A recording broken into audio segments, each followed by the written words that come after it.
हे द्वारपाल, राजा जनक को प्रजा के निवासियों की समस्या के लिए अवगत कराए कि द्वार पर नगर निवासी लोग अपनी पीड़ा व्यक्त करने के लिए आए। ठीक है, आप लोग यहीं पर ठहरिए, मैं अभी राजन के पास जाता हूँ और उनको सूचित करता हूँ। महाराज के चरणों में सुमंत का प्रणाम स्वीकारो। कहो दूत, किस कारणवश तुम्हारा आना हुआ? हे महाराज, द्वार पर नगर से कुछ प्रजाजन अपनी पीड़ा लेकर आए हैं और वह आपसे भेंट करना चाहते हैं। क्या नगरवासी हमसे मिलना चाहते हैं? जी महाराज। सुनो द्वारपाल, उन्हें आदर के साथ दरबार में लेकर आओ। ठीक है महाराज। आइए, महाराज ने आपको बुलाया है। महाराज दुहाई है, दुहाई है, दुहाई है। हे प्रबुद्ध नागरिक जनों, आप आज बहुत समय बाद इस दरबार में आए हैं। अवश्य ही कोई ना कोई तो कारण रहा होगा। मुझे लगता है किसी समस्या को लेकर ही आए होंगे। आप मुझे अपनी समस्या को बताइए। महाराज, पिछले 12 वर्ष से राज्य के अंदर अकाल पड़ा हुआ है। सारे पशु पक्षी सब पानी से, अनाज की समस्या से पीड़ित है। बड़े कष्ट से हम अपना जीवन यापन कर रहे हैं। जब हमारी सीमा से बाहर हो गया तो हम आपकी सेवा में निवेदन करने आए हैं। पूरे राज्य में भयंकर अकाल पड़ा हुआ है। क्या हमारे राज्य में पिछले 10-12 वर्षों से वर्षा नहीं हुई, अकाल पड़ा हुआ है? सूखे के कारण सब तरफ फसलें चौपट हो गई है। ये हमारे संज्ञान में नहीं था। मैं आप सभी से क्षमा चाहता हूं कि ज्ञान और ध्यान की चर्चा में इतना व्यस्त रहा कि मेरा ध्यान अपनी प्रजा की ओर से विमुख हो गया। परंतु आप किसी प्रकार की चिंता न कीजिए। सुनो द्वारपाल, अभी हमारे कोषागार और अनाज गृह का भंडार खोल दो। हर घर में जिसको जितनी आवश्यकता हो उतना अनाज और खाने पीने की सभी सामग्रियां हर घर में पहुंचनी चाहिए। कोई भी मेरे नगर में नागरिक भूखा नहीं रहना चाहिए। यह हमारा सख्त आदेश है। जो आज्ञा महाराज, ऐसा ही होगा। और सुनो, साथ ही साथ हमारे कुलगुरु शतानंद जी को भी अवश्य लेकर आना। बोलना हम उनसे मिलने के इच्छा रखते हैं। ठीक है महाराज। पानी के टैंकर की व्यवस्था भी कराओ, प्रजा प्यासी है। आप किसी प्रकार की चिंता न कीजिए। आपको जो भी कमी है वो अवश्य आज ही की तिथि में पूर्ण होगी। आप निश्चिंत होकर जाइए। ठीक है महाराज।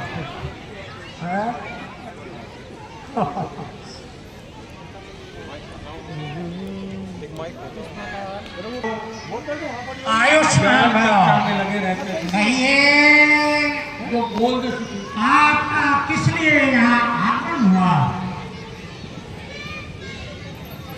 हे गुरुदेव, आपको हमारे महाराज जनक ने शीघ्र राज दरबार में बुलाया है। आप मेरे साथ शीघ्र चलिए। ये प्रतीत होता है अवश्य कोई न कोई जनक पर विपदा आई हुई है, इसलिए मुझे याद किया है। चलिए, मैं शीघ्र ही आपके साथ जनकपुरी के लिए प्रस्थान कर रहा हूँ। आइए गुरुदेव।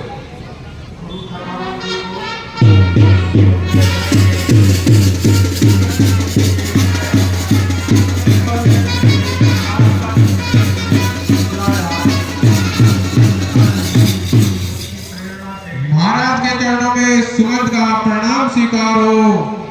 हे महाराज, मैं आपकी आज्ञा के अनुसार आपके कुल गुरु सदानंद गुरुदेव को बुलाकर ले आया हूँ। ठीक है, हम स्वयं उनको आदर के साथ लेने के लिए चलते हैं। आओ सुनैना।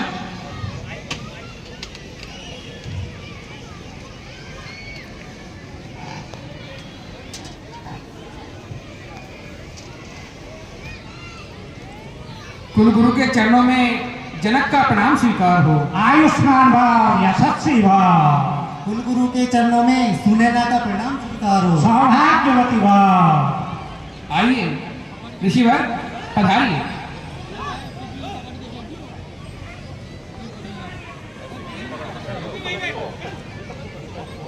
चलिए चलिए।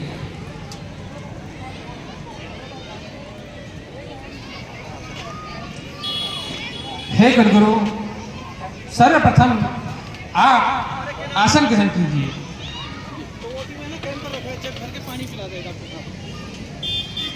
कहिए राजन, मुझे किस प्रयोजन से याद किया है?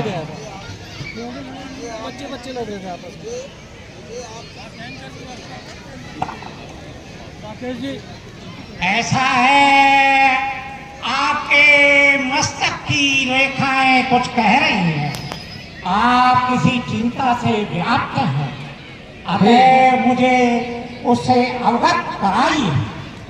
हे ऋषि श्रेष्ठ, आप जो कह रहे हैं वो सत्य है। मैं चिंता में ही हूँ, परंतु इस चिंता का दोषी भी कोई अन्य नहीं, मैं स्वयं हूँ। आप तो जानते हैं, ज्ञान ध्यान और आध्यात्मिक चर्चा में मैं पिछले कुछ वर्षों से कुछ ज़्यादा ही मशगूल रहा हूँ और मेरा ध्यान इस ज्ञान ध्यान में और ईश्वर के तप में इतना ज़्यादा लग गया कि मैं ज्ञान और ध्यान की चर्चा के चलते अपने प्रजा से विमुख हो गया।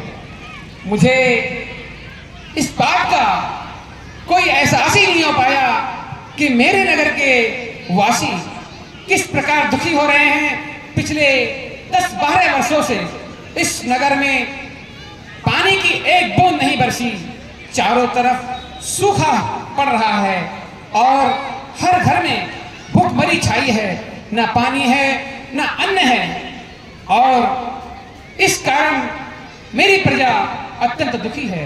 आज जब मुझे इस विषय में नगरवासियों ने आकर बताया और मुझसे सहायता की गुहार की, तो हे ऋषिराज, मैं शर्मिंदा हो गया कि ऐसा ज्ञान ध्यान और अध्यात्म की चर्चा किस काम की कि मैं राजा होकर अपना कर्तव्य ही नहीं निभा पाया। मेरा प्रथम कर्तव्य यही बनता है, सबसे पहले मुझे जो प्रजा मेरी संतान की जैसी है उसका मैं पूर्ण रूप से ध्यान रखूं, तत्पश्चात मुझे ज्ञान ध्यान की ओर जाना चाहिए था। यह अपराध मुझसे हुआ है और मैं इस अपराध बोध से ग्रसित हूं। हे ऋषिराज, मैंने आपको इसलिए बुलाया है कि मेरे नगर में जो अकाल पड़ रहा है, बरसों से पानी नहीं बरसा है, इसका कोई ऐसा उपाय कीजिए कि जिससे ये नगरवासी और ये नगर खुशहाल हो जाए। बस ऋषिराज, मेरा यही दुख है और यही मेरा चिंता का कारण है। हे राजन, आप ठीक कह रहे हैं। प्रजा का सभी तरह से पालन और ध्यान रखना आपका कर्तव्य था। इस भूल से आपको अति शीघ्र मुक्ति दिलाने का कोई न कोई अभी सोचते हैं। हे राजन, आप तो बहुत ही ध्यानी और ज्ञानी हैं।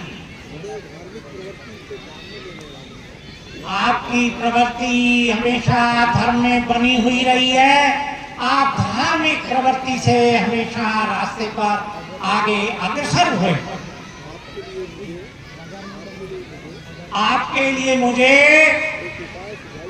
एक उपाय दिखाई दे रहा है। बताइए गुरुदेव, बताइए क्या उपाय है वो? हे राजन, मैं अभी इसका ध्यान कर आपके लिए इसका रास्ता बतलाता हूं।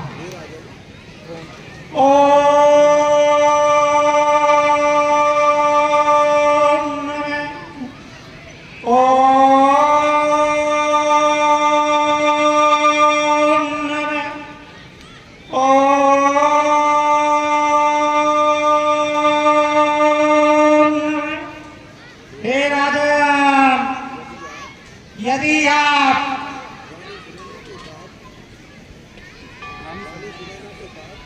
इसका उपाय पूछते ही हैं तो मैं आपको इसका रास्ता बतलाता हूं।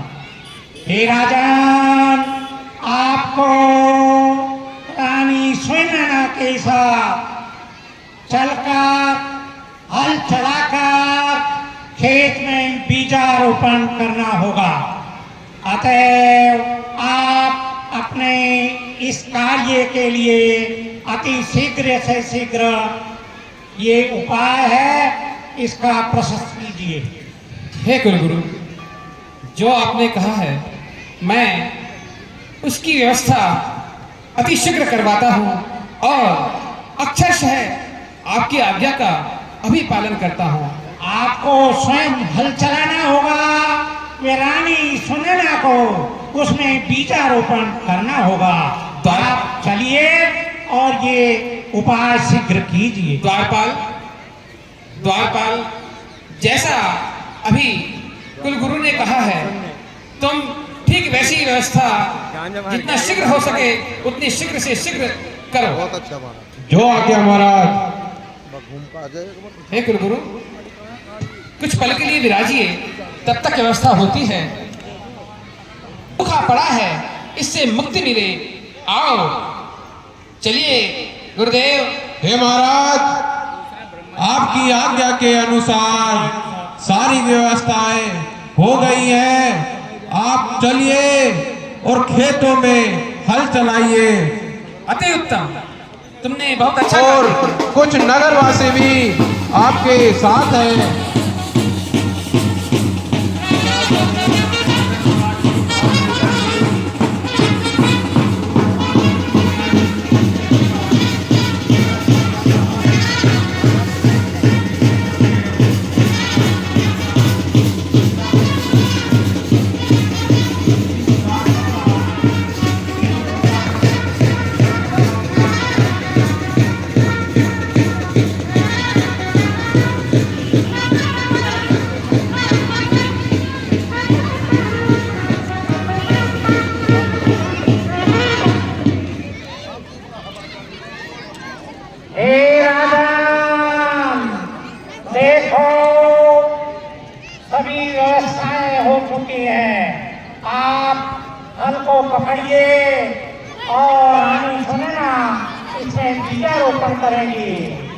जैसी आपकी आज्ञा युवराज। आओ रानी सुनैना। मैं मंत्रों का उच्चारण कर देवताओं का आह्वान करता हूँ।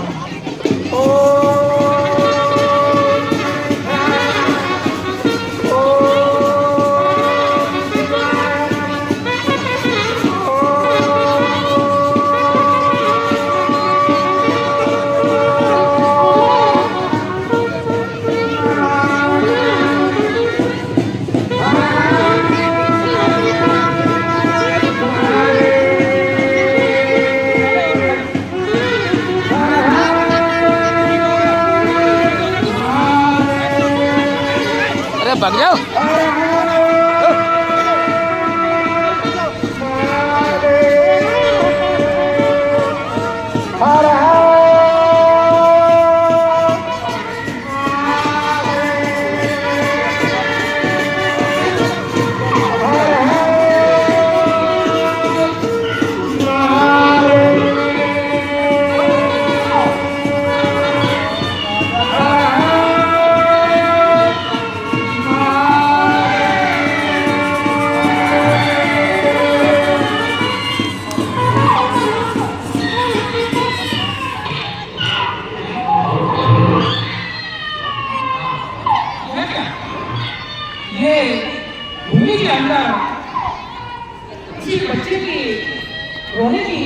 ये कैसी आवाज है? रानी सुनैना, जरा हमारी तरफ पकड़ो। हैं? अरे यह तो कोई नवजात बालिका है। हे प्रभु, ये कैसा चमत्कार है? भूमि के अंदर एक जीवित बच्ची हल्की नोक से टकराकर उभरकर निकली है। हे गुरु, ये कैसी उलझन है, कैसी पहेली है? मैं समझ नहीं पा रहा हूँ। इस प्रकार भूमि से इस कन्या का प्रकट होना, निकलना मेरी समझ से बाहर है। हे आदम, ये बड़ा अति चमत्कार है। ये महामाया उस प्रभु के प्रताप से प्रकट हुई है। आप इसमें संशय न करें। हे आदम, ये आपको उस प्रकृति ने उपहार रूप में प्रदान किया है। आप इसे सहर्ष स्वीकार कीजिए। इस पुत्री का लालन पालन आपके द्वारा ही विधि विधान लिखा हुआ है।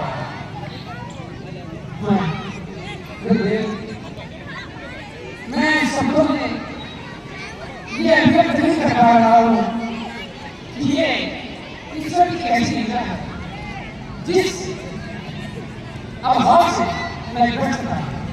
आज उस अभाव को भगवान ने इस प्रकार पूरा किया और इतनी बालिका मेरे गोद में दी। ये मेरी पुत्री होगी और आज से मैं इसे अपनी आदत का दायरा बनाकर रखूंगा। मैं आपको प्रसन्न हूँ गुरुदेव, मैं बता नहीं सकता।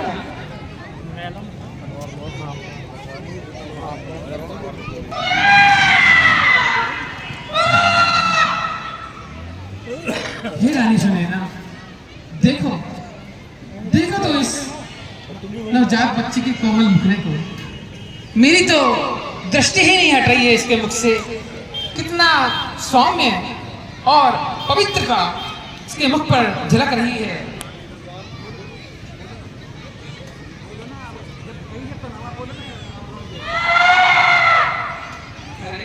देखो देखो देखो, ये नन्ही सी गुड़िया रो रही है। रोते रोते हंसना सीखो, हंसते हंसते रोना। कितना प्यारा तेरा मुखड़ा, कितने सुंदर नैना मेरे संग में ठिलाए। तेरी मात सुने ना, कितना प्यारा तेरा मुखड़ा, कितने सुंदर नैना। हम तो एक हमारी प्यारी प्यारी मुनिया है, बस यही छोटी सी अपनी सारी दुनिया है। हम दो एक हमारी प्यारी प्यारी मुनिया है, बस यही छोटी सी अपनी सारी दुनिया है। खुशियों से आबाद है अपने घर का कोना कोना। कितना प्यारा तेरा मुखड़ा, कितने सुंदर नैना मेरे संग में ठिलाए। तेरी मात सुने ना, कितना प्यारा वो तेरा मुखड़ा, कितने सुंदर नैना। बस इसके मुख को देखकर मुझे तो बार बार इस पर यही लाड़ आ रहा है। सुनो,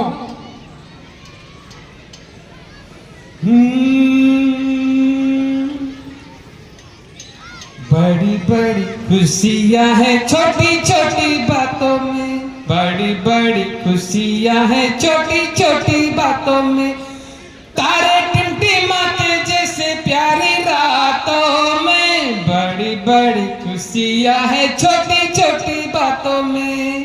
कितना सुंदर है ये जीवन, जिस कोई सपन सलोना, रोते रोते हंसना सीखो, हंसते हंसते रोना। कितना सुंदर हो तेरा मुखड़ा, कितने प्यारे नैना, मेरे संग में ठिलाए, अरे तेरी बात सुने ना, रोते रोते हंसना सीखो, हंसते हंसते रोना। सुने ना, तुम जानते हो कि ये हमारे लिए प्रभु का कितना बड़ा आशीर्वाद है। हमारे कान तरस गए थे किसी छोटे बच्चे की किलकारियां सुनने को, और अब आज ईश्वर ने वो कमी पूरी की है। अब ये छोटी सी बच्ची धीरे धीरे बड़ी होगी, घुटनों पर चलेगी, अटखेलियां खेलेगी, और मैं तो इसे देखकर बस इतराता रहूंगा अपने भाग्य पर। हे दूत, दूत, सुनो, अभी गुरुदेव सतानंद जी को बुलाकर लेकर आओ। जो आज्ञा महाराज।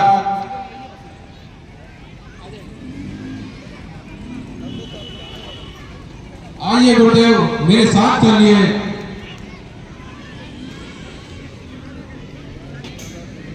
हे महाराज, मैं आपकी आज्ञा अनुसार गुरुदेव को ले आया हूं।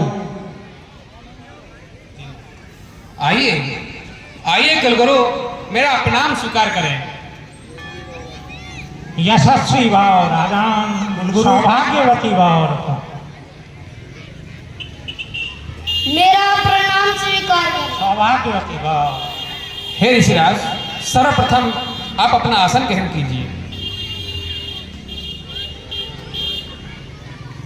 ऋषिराज, मैंने एक विशेष प्रयोजन से आपको याद किया है।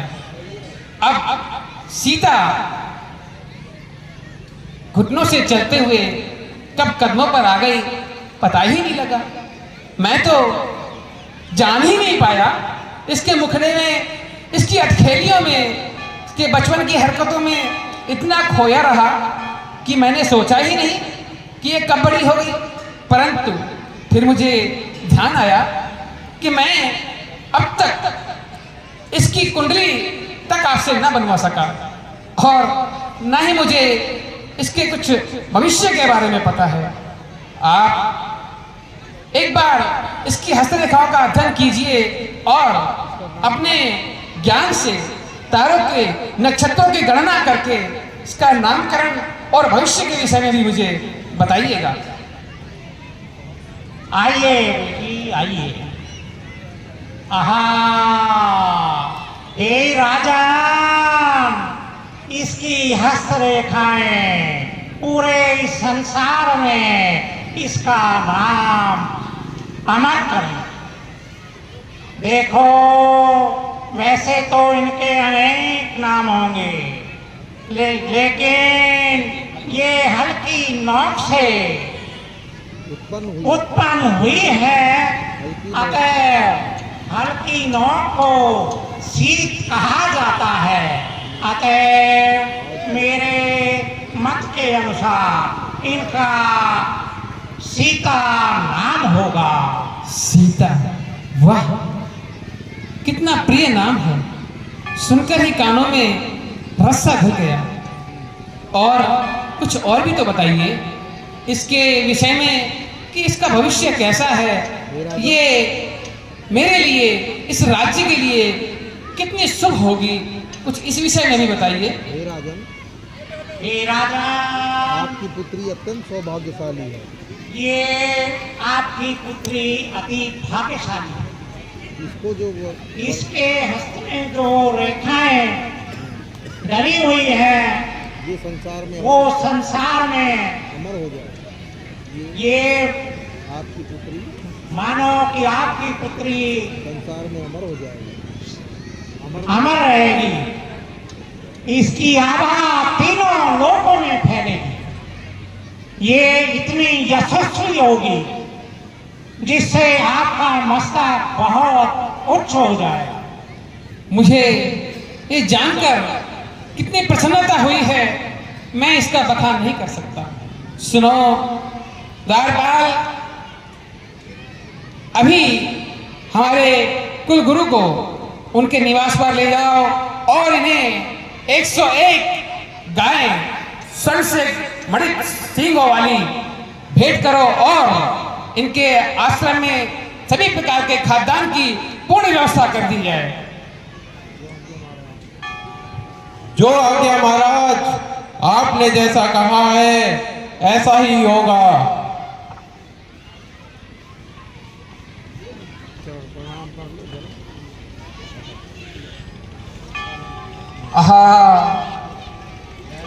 अब जबकि मैं देख रहा हूं कि मेरे राज्य में हर तरफ खुशहाली है, जिस अकाल ने मेरे माथे पर कलंक लगाया था वो इस विधाता की कृपा से धुल गया है। मैं बहुत समय से अपने हृदय में यह इच्छा लिए हुए था कि एक दिन मैं तीर्थ यात्रा को जाऊंगा, परंतु राजकाज और ज्ञान ध्यान की चर्चा में मैं कभी अपनी शिक्षा को पूर्ण नहीं कर पाया। अब मुझे लगता है कि यही सही समय है, मुझे तीर्थाटन पूरा करना चाहिए। सुनो रानी सुनैना,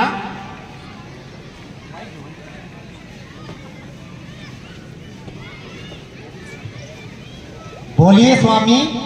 देखो प्रिय सुनैना, तुम्हें भी विदित है कि मैं बहुत वर्षों से यह इच्छा अपने हृदय में पाले हुए था कि मैं तीर्थाटन को जाऊं।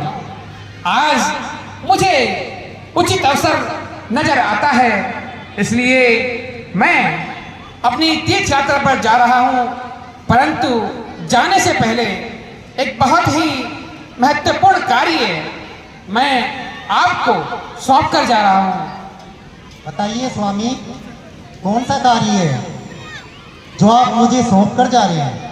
हाँ प्रिय सुनैना, मैं बता रहा हूँ। जैसा कि तुम जानती हो, ये पिनाक धनुष जो भोले शंकर का धनुष है और वर्षों से हमारे राज्य के अंदर धरोहर के रूप में रखा हुआ है। मैं नित्य प्रति प्रातःकाल इसकी पूजा अर्चना करने के लिए जाता हूँ और मैंने आज तक अपने जीवन में कभी इस क्रम को टूटने नहीं दिया। अब जबकि मैं तीर्थाटन में जा रहा हूँ तो मेरी अनुपस्थिति में इनकी पूजा अर्चना का क्रम टूटे, यह मैं नहीं चाहता। बस मैं यही आपको एक कर्तव्य सौंप कर जा रहा हूँ। आपको नित्य प्रतिदिन प्रातःकाल हमारे शिव धनुष की पूरी विधि विधान के साथ पूजा अर्चना करनी है। जब तक मैं लौट कर ना आऊं बिना नागा किए, तुम्हें इस कार्य को भली भांति और सफलतापूर्वक अंजाम देना है।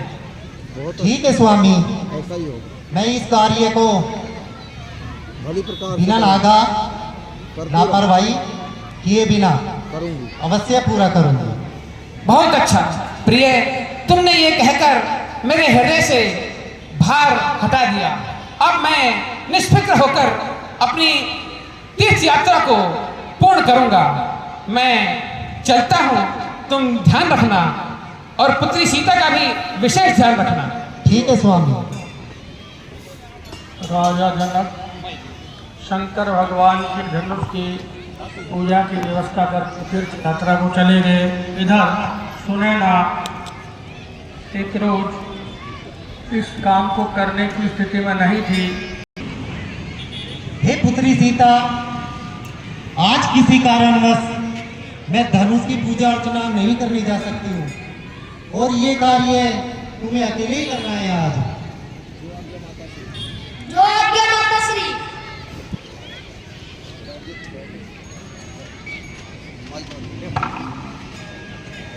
इधर जानकी जी जब शिव धनुष के लिए पूजा के लिए जाती बाजा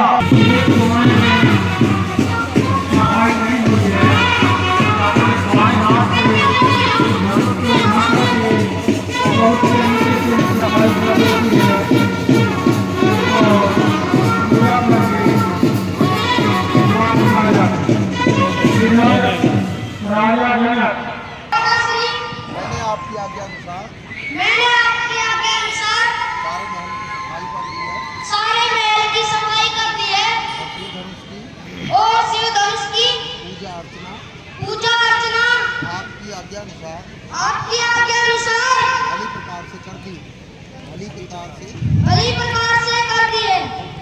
बहुत अच्छा पुत्री। राजा जनक पहले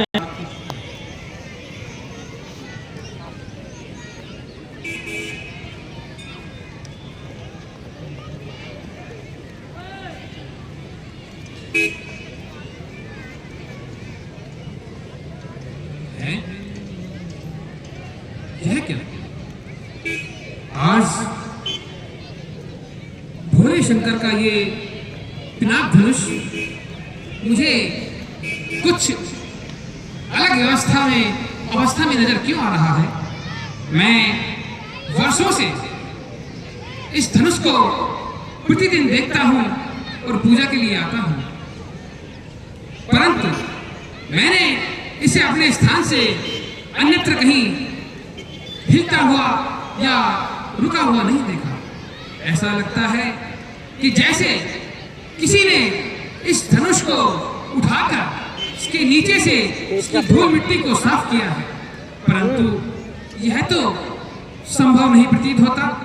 10 सहस्त्र हाथियों के बल से भी ये ना हिलने वाला धनुष भला किसने उसे उठाया होगा? यह तो विस्मय की बात है और इतना दुष्कर कार्य जो देवताओं के वश में भी नहीं, यहाँ किसने किया होगा? मुझे इस प्रश्न का उत्तर यहाँ नहीं मिलेगा। जनक, तुम्हें शीघ्र सुनैना के पास जाकर मालूम करना चाहिए कि यह कार्य किसके द्वारा किया गया है। हाँ, यही उचित रहेगा। राम स्वामी। यशस्वी।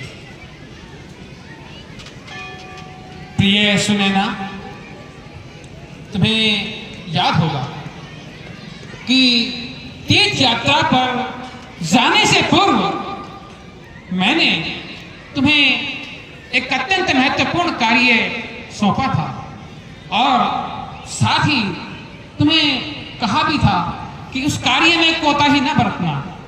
तो मैं उस विषय में तुमसे यह प्रश्न कर रहा हूं कि क्या मेरी आज्ञा का तुमने अक्षर से पालन किया अथवा नहीं?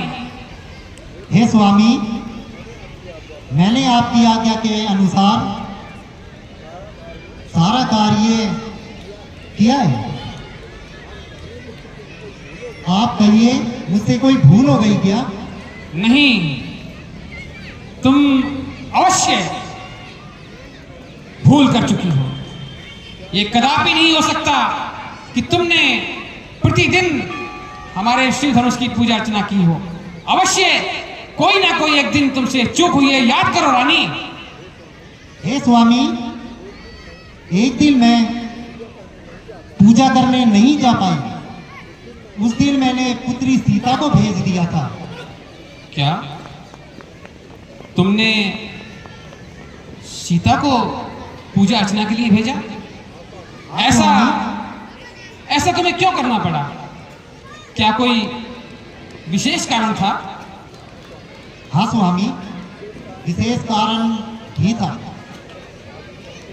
आप तो जानते हैं कि महिलाओं के प्रतिमास 4-5 दिन ऐसे हो सकते हैं जिसमें पूजा पाठ नहीं की जा सकती स्वामी। समझा समझा। जरा पुत्री सीता यहाँ तो आओ। कहिए पिताश्री। तुम एक रोज अपनी माता के कहने से शिव धनुष की पूजा अर्चना के लिए गई थी, तो क्या तुमने उस शिव धनुष को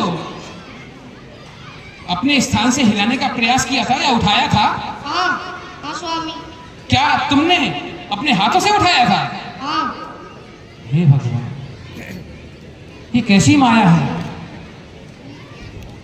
मुझे याद आता है गुरु सतानंद जी ने कहा था कि ये शक्ति का अवतार है और ये ऐसे कार्य करेगी कि जिसे तीनों लोक में जाना जाएगा और चर्चा का विषय रहेगा। सत्य ही गुरुदेव ने उन्हें पहचान लिया था। मतलब राजा जनक के घर सत्य में ही इस शक्ति ने जन्म लिया है, वरना जिस धनुष को सहस्त्र हाथी हिला नहीं सकते उसे इस मासूम बच्ची ने अपने एक हाथ से उठा लिया।